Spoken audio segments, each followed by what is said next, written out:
Assalamualaikum warahmatullahi wabarakatuh. Saya Amir Salahuddin bin Amran, DB170050, pendahuluan. Topik yang dipilih dalam kajian kami adalah malas belajar. Isu malas belajar pada masa kini tidak asing lagi bagi sesetengah pelajar, sama ada pelajar di sekolah, kolej maupun universiti. Sikap malas belajar bukan persoalan yang boleh dipandang sebelah mata, kerana ia boleh menyebabkan impak negatif kepada diri dan masyarakat. Antara faktor yang mendorong sikap dan tingkah laku ini biasanya terjadi kerana persekitaran keluarga. Perkembangan kecemerlangan pendidikan anak dipengaruhi oleh persekitaran sesebuah keluarga. Peranan ibu bapa amat penting bagi proses perkembangan anak mereka dengan memberikan mereka semangat dan motivasi untuk belajar. Ibu bapa yang baik kebiasaannya mengambil tahu tentang pendidikan anak-anak mereka. Faktor seterusnya ialah pelajar merasakan bahawa keperluan yang mereka perlu tidak mencukupi untuk belajar. Situasi kesempitan wang juga menyebabkan pelajar itu sukar untuk meneruskan pembelajaran di sekolah maupun di kolej. Hai, Assalamualaikum warahmatullahi wabarakatuh. Nama saya Izzah Batrisha binti Ahmad Ghazali. Nombor matriks DB180202. Di samping itu, teknologi yang canggih menyebabkan pelajar terpengaruh dengan media sosial yang juga menjadi punca pelajar hilang fokus untuk belajar. Ketaksuban dan keseronokan di alam maya menyebabkan mereka lalai dalam pelajaran. Sesetengah pelajar berpendapat bahawa dengan media sosial ini dapat menjana pendapatan kepada mereka tanpa perlu belajar tinggi-tinggi untuk mendapatkan pekerjaan yang elok. Yang terakhir adalah kurangnya motivasi dalam diri pelajar yang menjadi faktor pelajar kurang berminat untuk belajar. Oleh itu, pelajar haruslah bijak memilih rakan atau sahabat yang dapat membawa ke arah kebaikan. Assalamualaikum warahmatullahi wabarakatuh dan salam sejahtera. Nama saya Muhammad Tauhid bin Sulaiman dan saya akan membentangkan berkenaan dengan pelajar malas belajar. Okey, isu pelajar malas belajar ini bukanlah sesuatu yang baru. Bahkan ini sudah lama lagi menjadi masalah yang antara masalah yang terbesar di sekolah. Dan pada zaman yang makin moden ini, semakin banyak faktor yang menyebabkan pelajar malas untuk belajar. Masalah ini bukan sahaja berada di sekolah rendah lagi, bahkan ini semakin berkembang dan semakin merebak kepada sekolah menengah dan juga institusi pendidikan tinggi. Masalah ini perlu dikawal untuk membendung masalah yang lebih serius seperti pontian sekolah, terlibat dengan geng-geng kongsi gelap dan juga pengaruh darah. Okay, untuk membendung masalah ini, pelbagai pihak perlu bersatu padu dalam usaha membendung masalah ini, membendung masalah pelajar yang malas belajar ini. Masalah ini bukan sahaja akan memberi impak yang besar terhadap masa hadapan mereka, iaitu pelajar itu, bahkan ini akan memberi kesan yang mendalam kepada pimpinan masa hadapan negara kita. Kerana pelajar-pelajar ini akan satu hari nanti menjadi pemimpin negara kita. Okey, saya akan seterusnya membentangkan lagi isu-isu berkenaan dengan pelajar malas belajar. Okey, isu yang pertama adalah malas belajar dan juga masa hadapan. Okey, golongan pelajar yang malas belajar ini, mereka sering dikecam. Mereka bukan sahaja dikecam oleh para pelajar yang lain, akan tetapi mereka juga dikecam oleh guru-guru kerana punca mereka malas belajar ini seringkali tidak diindahkan. Oleh itu, mereka seringkali dikecam sebab pelajar dan guru yang mengecam itu tidak mengetahui punca itu. Masalah ini, sudah saya kata, akan menjadi masalah yang besar terhadap pelajar-pelajar ini pada masa hadapan mereka. Kerana mereka bukan sahaja akan kekurangan pengetahuan kerana mereka kurang memberikan tumpuan sebab mereka sudah malas belajar. Bahkan soft skill mereka juga akan boleh dikatakan sama ada kekurangan atau tiada langsung kerana sudah boleh katakan ialah mereka sudah malas belajar, jadi mereka akan kurang terlibat dengan aktiviti-aktiviti belajar seperti aktiviti kumpulan pembentangan kumpulan, pembentangan persendirian, yang di mana mereka akan mendapat soft skill bekerja dengan kumpulan dan juga soft skill untuk bercakap dengan orang lain. Isu seterusnya adalah ibu bapa yang tidak mengendahkan anak-anak mereka. Ini mungkin disebabkan oleh ibu bapa yang terlalu sibuk bekerja ataupun mereka terlalu manja-manjakan anak mereka. Maksud saya memanjakan anak mereka adalah mereka membiarkan anak-anak mereka untuk tidak datang ke sekolah kerana mereka sudah malas untuk mengalami konfrontasi dengan anak mereka. Hal ini akan memberikan kesan yang mendalam terhadap sikap anak mereka. Mereka melihat ibu bapa mereka terlalu sibuk, mereka akan merasa mereka dapat lepas dengan tidak datang ke sekolah. Jadi mereka akan malas belajar bila tidak perlu datang ke sekolah. Untuk menangani masalah ini, ibu bapa perlu lebih tegas dan memberikan contoh yang baik kepada anak-anak mereka, seperti ibu bapa membantu anak-anak mereka dalam ulang kaji ataupun kerja rumah. Isu seterusnya saya akan membentangkan berkenaan dengan isu kurang minat membaca dan juga malas belajar. Boleh dikatakan pendidikan merupakan 60% pembacaan. Kerana apabila kita belajar, kita menggunakan 60% daripada pembelajaran itu dengan membaca. Pelajar yang malas membaca ataupun tidak meminat langsung untuk membaca akan merasakan diri mereka semakin malas belajar sebab mereka tidak mahu untuk baca. Ini juga akan memberikan kesan terhadap sikap mereka terhadap pembelajaran, di mana ini akan menjadikan mereka lebih malas untuk belajar. Oleh itu, ibu bapa dan guru juga perlu memupuk minat untuk membaca terhadap anak-anak dan juga pelajar pada peringkat awal. Antara contoh cara untuk memupuk minat belajar pada masa awal adalah dengan program nilam sebagai contoh. Okey, seterusnya pelajar yang tidak yakin dan malas untuk belajar.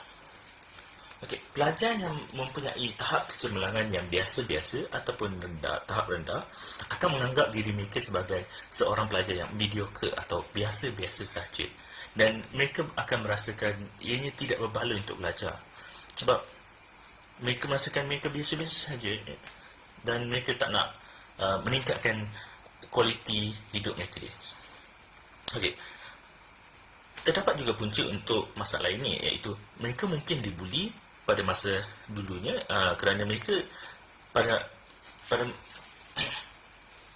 sebelum itu mereka mungkin mempunyai prestasi yang lebih tinggi daripada rakan-rakan sekelasnya, dan rakan-rakan kelas mereka berasa cemburu. Jadi mereka akan membuli pelajar ini supaya mereka tidak datang ke sekolah dan malas untuk belajar. Masalah ini juga boleh disebabkan oleh pelajar-pelajar yang lebih tinggi pencapaiannya, pencapaian akademiknya, memandang rendah terhadap pelajar-pelajar yang biasa-biasa ataupun rendah ini. Dengan itu, dengan masalah-masalah yang diberi itu, pelajar akan lebih malas belajar. Akhir sekali, saya akan membentangkan berkenaan isu kerohanian dan malas belajar.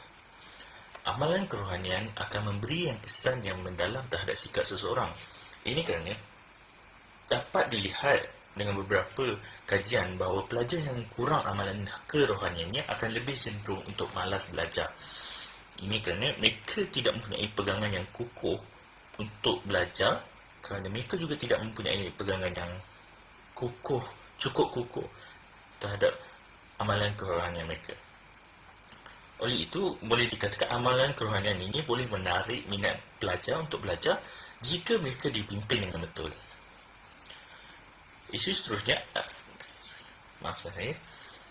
Poin seterusnya akan saya berikan kepada rakan saya untuk membentangkannya.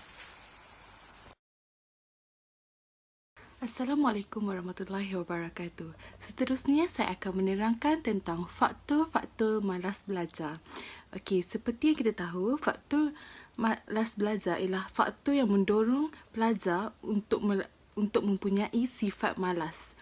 Oleh itu, ianya mempunyai 3 ciri utama. Yang pertama ialah faktor dalaman, faktor luaran serta faktor lain-lain.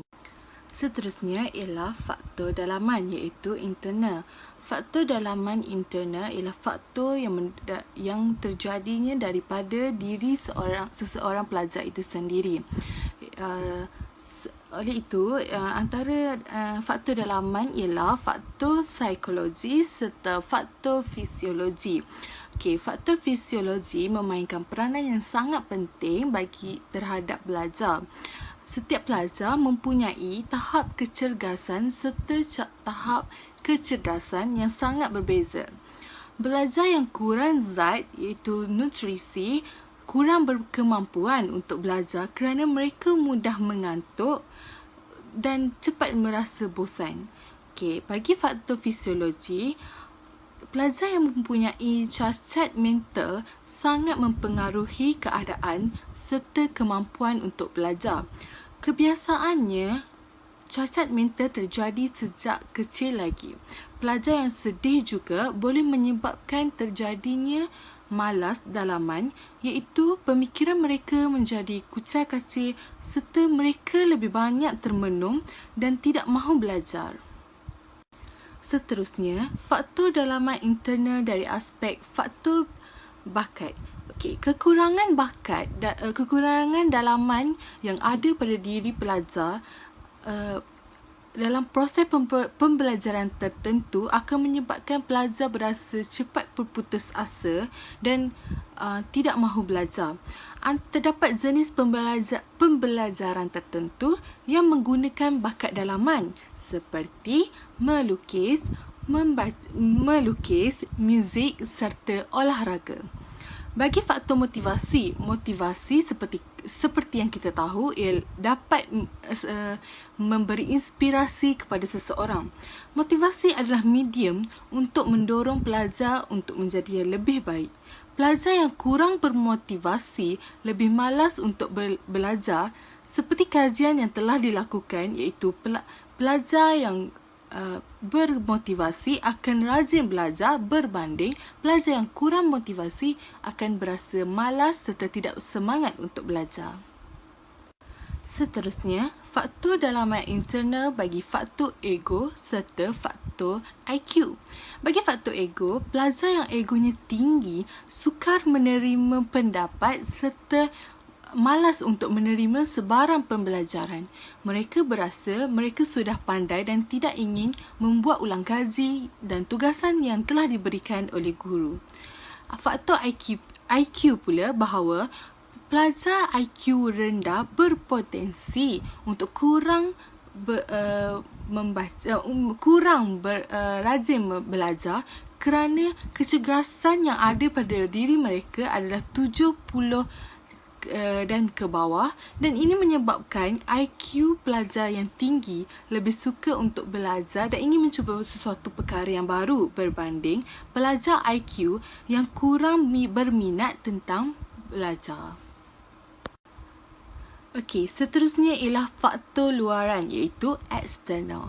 Okey, bagi faktor luaran iaitu faktor yang pertama ialah faktor keluarga. Sifat malas pelajar terjadi disebabkan oleh sifat keluarga yang tidak ambil tahu tentang pembelajaran anak mereka. Mereka tidak tahu bilakah anak mereka menghadapi peperiksaan. Mereka tidak melihat apa yang anak mereka belajar dalam proses harian pembelajaran mereka. Keluarga yang bermasalah juga menyebabkan pelajar tidak tenteram dan malas untuk belajar, seperti ibu dan bapa mereka asyik bertengkar dan menyebabkan pelajar yang mempunyai masalah keluarga akan berasa malas untuk belajar. Seterusnya ialah faktor-faktor lain. Faktor yang lain ialah seperti kelas dalam keadaan yang kotor. Kelas yang keadaan yang kotor mungkin akan berbau dan pelajar tidak mampu untuk fokus di dalam kelas dan malas untuk belajar. Dan pelajar yang berada dalam keadaan lapar juga, kebiasaannya seperti yang kita tahu, 30 minit sebelum rehat, murid tidak mampu untuk memberi fokus yang tinggi dalam proses pembelajaran. Prasarana tempat pembelajaran yang kurang lengkap juga seperti slide dan projektor juga kurang menarik perhatian pelajar. Situasi kelas yang bising juga mengganggu pelajar untuk fokus dan mereka akan mudah berputus asa untuk belajar. Keadaan tempat pembelajaran yang panas juga membuat pelajar tidak mampu untuk berada dalam keadaan yang selesa kerana mereka akan berpeluh dan sebagainya. Seterusnya ialah pendekatan kaunselor mengatasi sifat malas belajar. Seorang kaunselor perlulah mempunyai pendekatan untuk membimbing pelajar agar tidak tersasar dan tidak berasa malas untuk belajar. Antara pendekatan utama sebagai seorang kaunselor untuk mengatasi sifat malas belajar iaitu pendekatan perkembangan serta pendekatan pencegahan. Bagi pendekatan perkembangan, kaunselor perlu mengambil pendekatan dengan mengambil perkembangan pelajar yang bermasalah seperti pelajar yang tidak hari ke kelas dan sebagainya. Kaunselor perlu menceritakan perkara-perkara yang positif kepada pelajar agar menjadi semangat untuk pelajar belajar dengan keadaan yang bersungguh-sungguh. Dan kaunselor juga boleh menunjukkan sifat yang berakhlak mulia agar dicontohi dan diteladani oleh pelajar-pelajar. Seterusnya ialah pendekatan pencegahan. Kaunselor perlulah mencegah pelajar daripada sifat yang tidak baik. Seperti yang kita tahu, mencegah adalah lebih baik daripada merawat. Sama juga dalam konsep pendekatan kaunselor ini. Kaunselor perlulah menggunakan pendekatan pencegahan ini dengan bertutur dengan cara yang baik dan tidak perlu marah-marah. Kaunselor boleh mencegah dengan melakukan aktiviti untuk memupuk semangat pelajar. Dan akhir sekali, pendekatan ialah pendekatan mesra. Kaunselor boleh mengambil pendekatan mesra dengan membuat jenaka ketika memberi motivasi. Ianya akan membuatkan pelajar lebih tertarik untuk belajar. Kaunselor juga perlu membangkitkan semangat tidak malu agar pelajar selesa untuk bertanya pada guru tentang pembelajaran. Kebanyakan pelajar yang tidak tahu soalan, mereka tidak ingin bertanya kepada guru mereka kerana mereka berasa malu. Kaunselor perlu mengambil inisiatif mesra dengan pelajar dengan memberi ganjaran kepada pelajar yang rajin belajar untuk memberi inspirasi kepada pelajar yang malas belajar. Kesimpulannya ialah ibu bapa memainkan peranan yang penting dalam mendidik anak-anak. Seterusnya ialah mempelbagaikan teknik pengajaran oleh guru. Dan yang terakhir ialah kemudahan prasarana yang lengkap.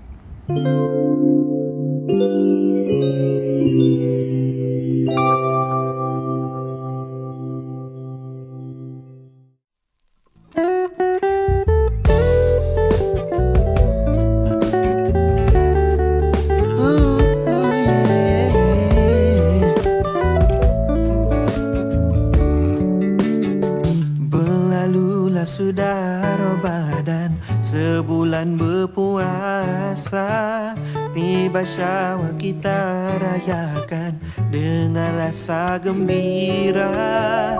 Anak muda di rantauan semuanya pulang ke desa, ibu dan ayah keriangan bersyukur tak terkira, bertukar senyuman